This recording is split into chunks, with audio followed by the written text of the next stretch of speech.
Selamat pagi Bapak Ibu.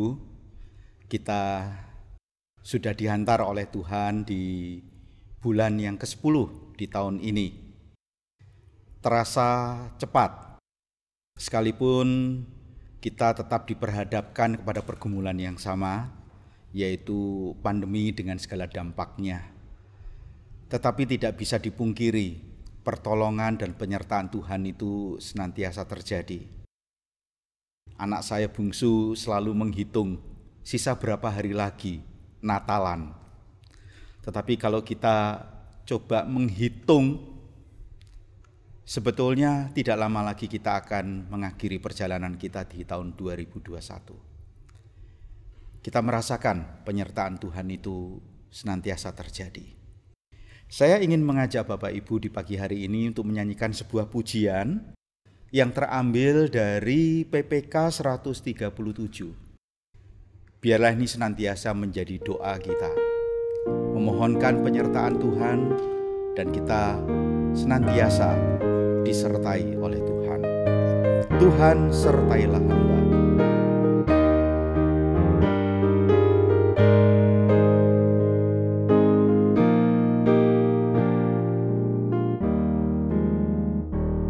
Tuhan sertailah hamba, kalau tidak ku sesat. Ku harap kau selalu serta, baru langkahku tetap. Maka jiwaku teduh pada jalan dan lebu, dengan tidak lagi tanya, aku iring Tuhanku.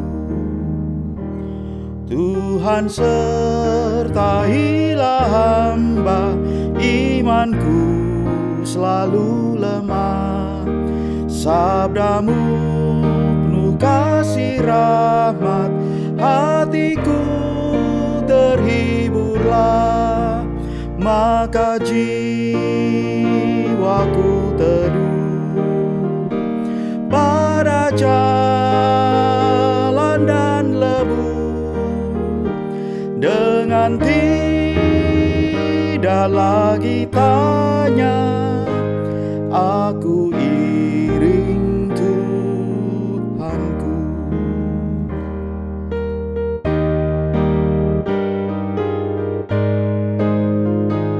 Tuhan sertailah hamba. Tuhan sertailah hamba, sepanjang hidup kau jaga.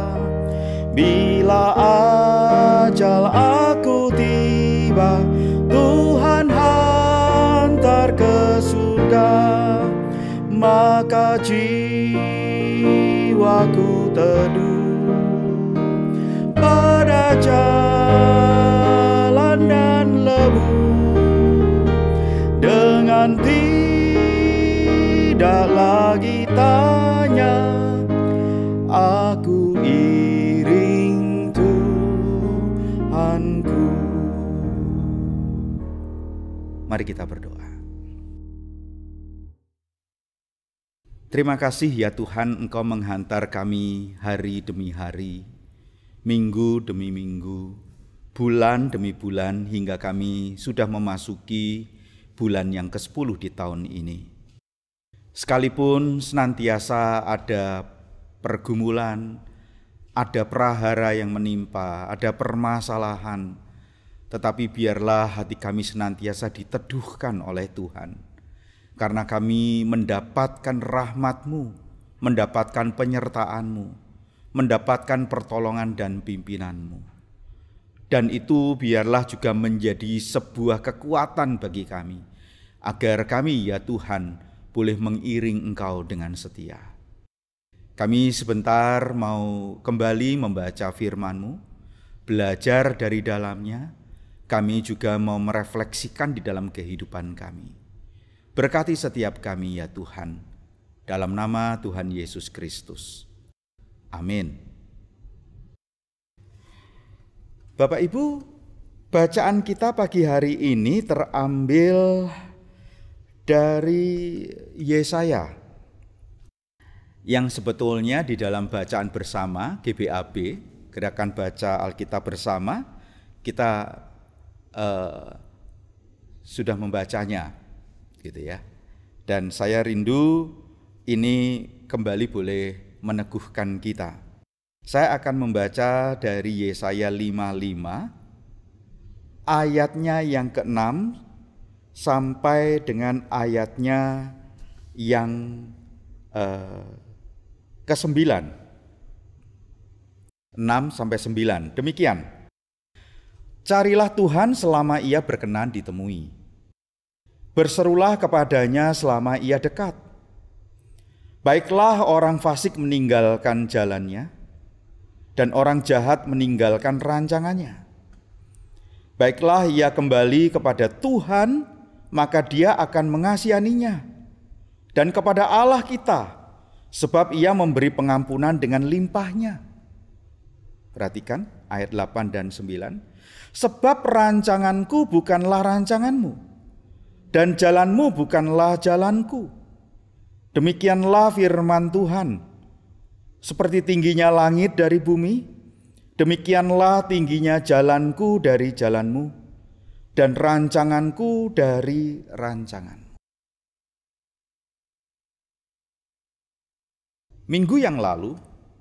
Satu minggu yang lalu tepatnya, saya kembali dari Surabaya dan menggunakan travel.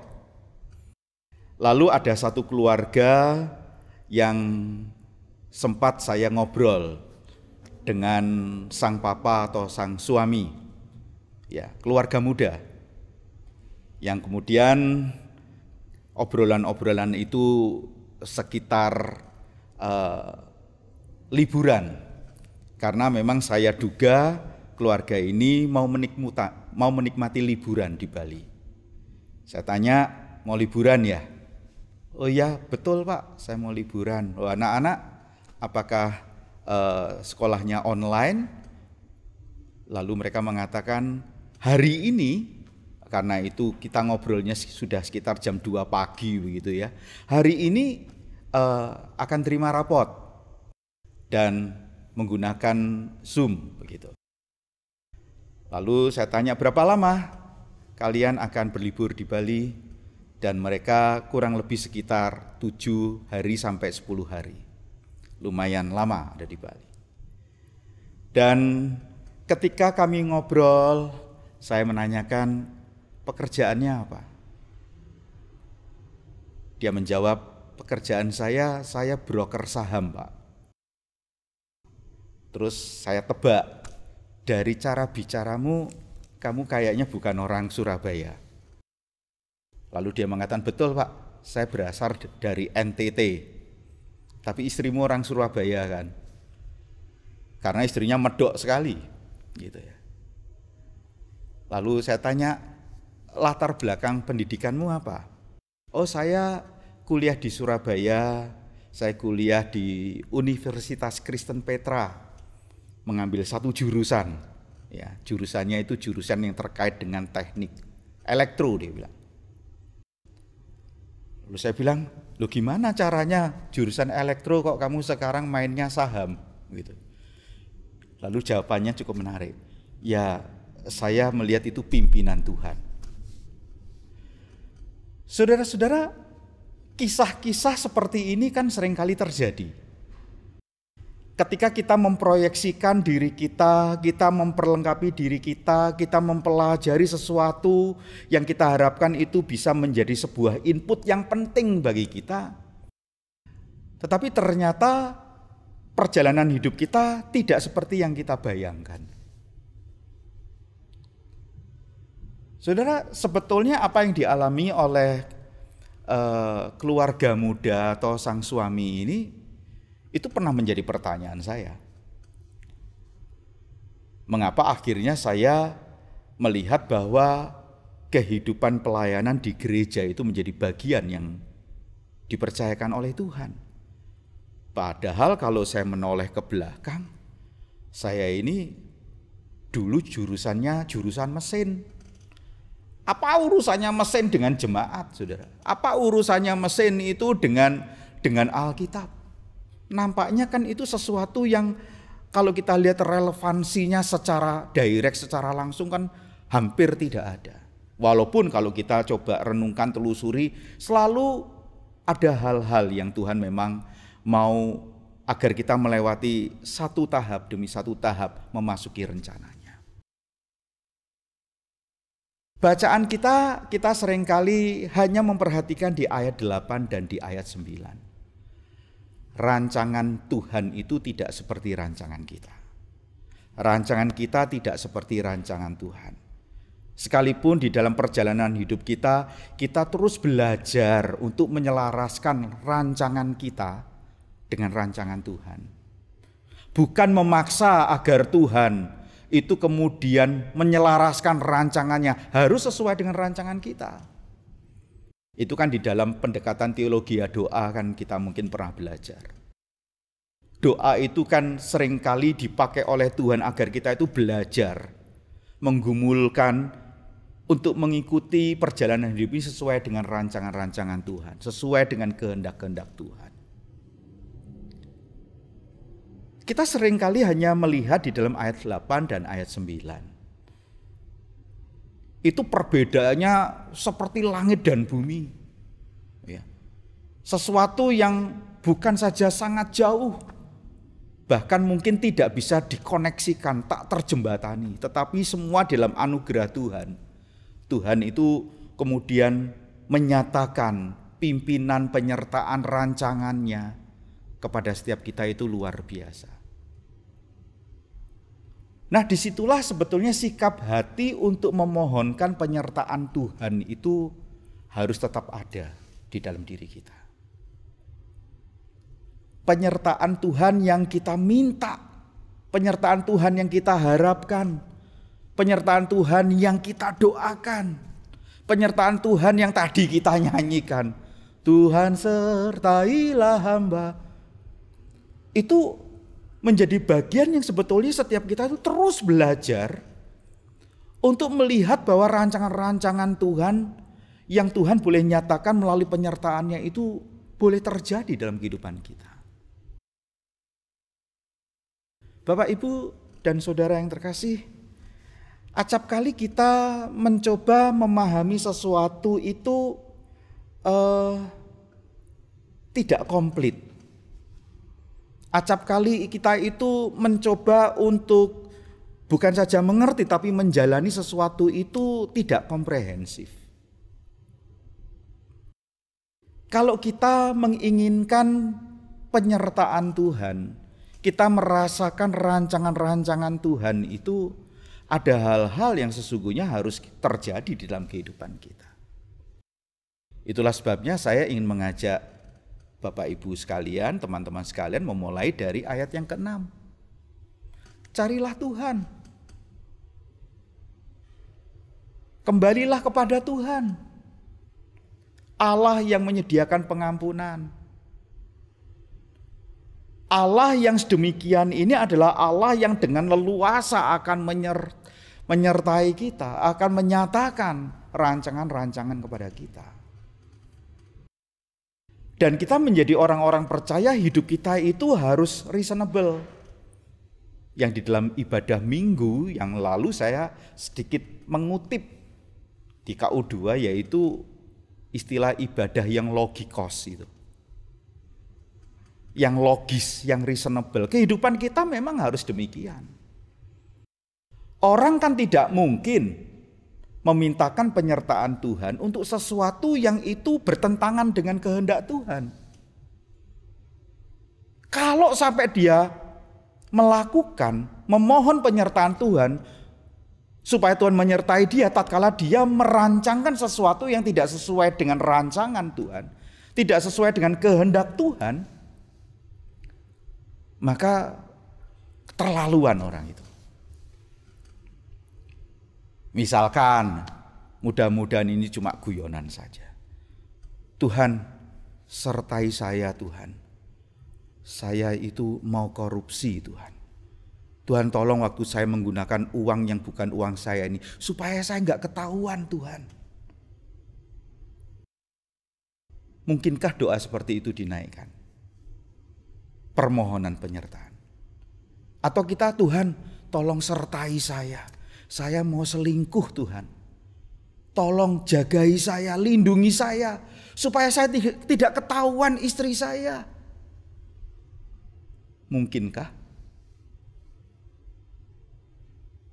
Tuhan, saya mau menjatuhkan teman saya.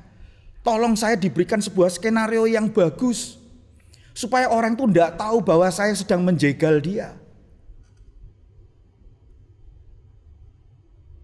Saudara, logika-logika seperti ini buat saya sebetulnya tadi yang diutarakan di dalam tulisan Yesaya itu. Ketika kita diajak, carilah Tuhan, carilah Allah, maka kita diajak untuk masuk di tracknya Tuhan. Baru kita akan merasakan ada penyertaan, merasakan rancangan, merasakan bahwa kehendak Tuhan itu yang dinyatakan bagi setiap kita. Ada seorang hamba Tuhan yang apa yang dikatakan oleh dia, saya sempat tuliskan di dalam Gembala. Dia mencoba membagi antara apa itu kehendak Tuhan, apa itu pimpinan Tuhan.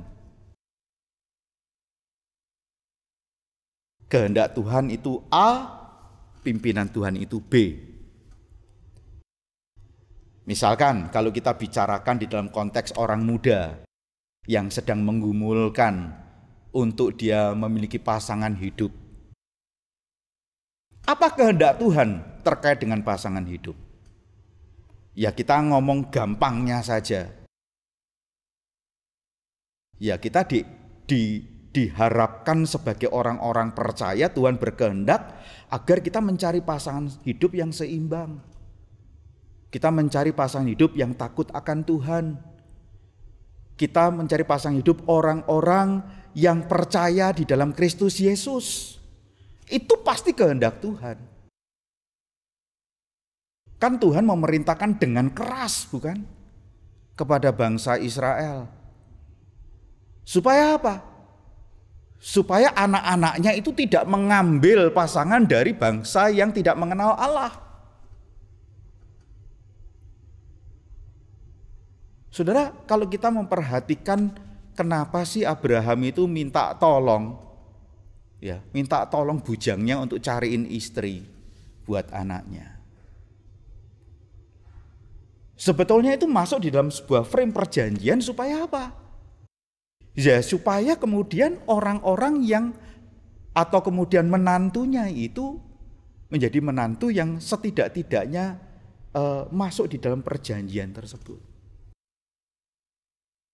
Dan itu bisa kita lihat di dalam Ulangan 6. Kalau kita membaca terus begitu ya.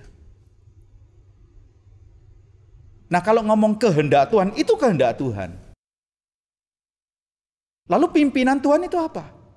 Pimpinan Tuhan akan terjadi ketika kita sudah masuk di koridornya Tuhan. Jadi kalau di dalam konteks mencari pasangan hidup tadi, misalkan pemuda A ini dia melihat ada wanita B, ada wanita C, ada wanita D, E, dan seterusnya. Yang B, C, D, E itu masuk kategorinya adalah kehendak Tuhan. Mereka adalah wanita-wanita atau cewek-cewek yang hidupnya takut akan Tuhan. Teman di komisi pemudanya, teman pelayanan mungkin sebagai singer, atau mungkin dikenal di dalam sebuah KTB yang mix dan lain sebagainya. Tapi ada yang G itu, walaupun secara fisik si pemuda A ini melihat cantik, tapi kalau dilihat dari kehendak Tuhan itu tidak masuk. Nah ketika dihadapkan kepada cewek yang B, C, D, E yang semua sudah masuk kategori kehendak Tuhan, kan tidak mungkin dia akan menikahi 4. Ya. Dia harus mengambil satu keputusan. Yang mana? Nah di sini Hamba Tuhan itu mengatakan pimpinan Tuhan itu terjadi.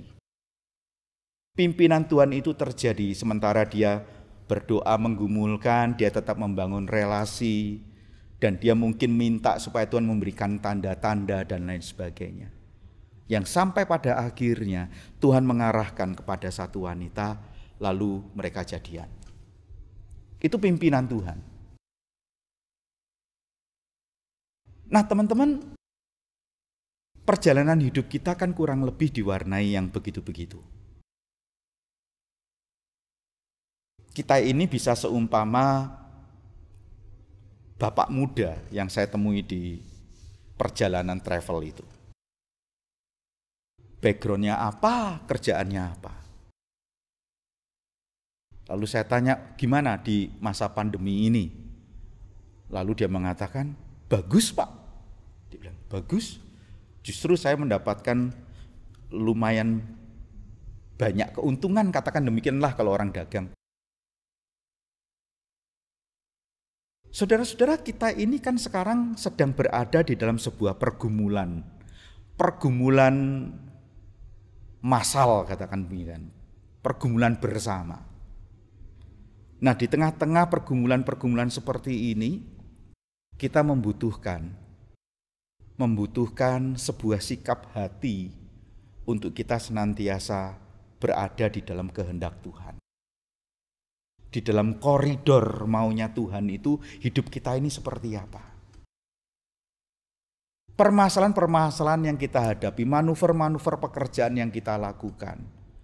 Apa yang harus kita lakukan di dalam kondisi seperti ini? Kita memohonkan penyertaan dan pimpinan Tuhan itu terjadi. Tetapi tatkala kita minta, Tuhan sertai saya, Tuhan pimpin saya. Mari kita lihat kembali. Masuki dulu koridornya Tuhan. Baru mintalah penyertaan itu supaya clear, nyata di dalam diri kita. Jangan meminta penyertaannya untuk sesuatu yang kita tahu persis itu bukan kehendak Tuhan. Dan saya rindu pagi hari ini setelah kita doa kita akan beraktivitas, bukan? Mungkin aktivitas rutin, tetapi biar di dalam aktivitas yang kita lakukan, kita sedang melakukan perjalanan di koridor kehendak Tuhan itu. Dan di sanalah kita akan melihat pimpinan Tuhan itu akan senantiasa dinyatakan bagi setiap kita. Mari kita masuk di dalam doa. Dan setelah ini kita akan masuk dalam doa bersama-sama yang akan ditayangkan. Kita akan akhiri pertemuan kita, mari kita berdoa. Tuhan Yesus, kami berterima kasih Engkau boleh menyertai setiap kami. Dan biarlah apa yang kami sudah kerjakan selama ini membuat kami berhenti sejenak, menoleh ke belakang. Apakah kami ya Tuhan sudah menjalani koridor kehendak Tuhan itu atau tidak? Kami sudah kembali mencari Allah. Kami sudah kembali menjalani jalan-jalan Allah. Kami sudah kembali dipulihkan, diampuni oleh Allah. Yang kemudian kami rasakan ada penyertaan, ada rancangan-rancangan Tuhan yang terjadi atas kehidupan kami. Perjalanan kami ke depan, kami memohonkan ya Tuhan, penyertaan-Mu. Walaupun mungkin terkadang mata rohani kami tidak bisa melihat dengan clear, seperti kami melihat tiang awan atau tiang api itu ya Tuhan. Tetapi justru di sanalah kemudian Tuhan tolong agar iman kami tetap berpegang bahwa Engkau Allah yang tidak pernah meninggalkan kami. Terima kasih untuk pagi hari ini, tatkala kami boleh merenungkan firman-Mu bersama. Di dalam nama Tuhan Yesus Kristus kami berdoa. Amin. Selagi Tuhan Yesus memberkati, selamat beraktivitas.